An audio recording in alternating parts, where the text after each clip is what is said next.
In 1918, Brother George Goetz was a farmer who raised sugar beets in Lehi, Utah. Winter came early that year and froze much of his beet crop in the ground. For George and his young son Francis, the harvest was slow and difficult. Meanwhile, an influenza epidemic was raging. The dreaded disease claimed the lives of George's son, Charles, and 3 of Charles' small children, 2 little girls and a boy. In the course of only 6 days, a grieving George Goetz made 3 separate trips to Ogden, Utah, to bring the bodies home for burial. At the end of this terrible interlude, George and Francis hitched up their wagon and headed back to the beet field. On the way, they passed wagon after wagon load of beets being hauled to the factory, driven by neighborhood farmers. As they passed by, each driver would wave a greeting. "Hiya, Uncle George." "Sure sorry, George." "Tough break, George."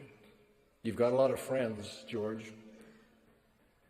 On the last wagon was freckle-faced Jasper Rolfe.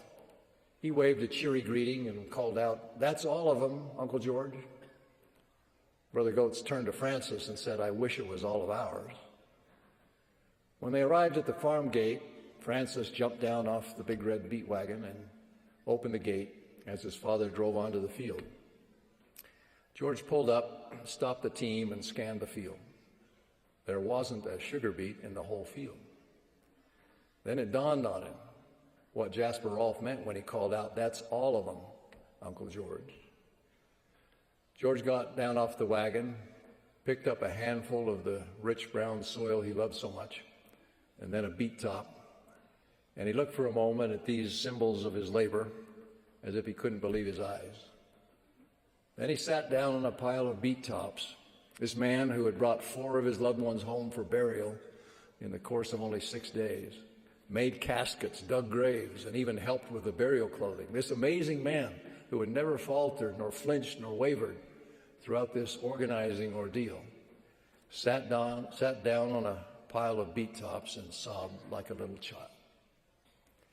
Then he arose and wiped his eyes, looked up at the sky and said, "Thanks, Father, for the elders of our ward."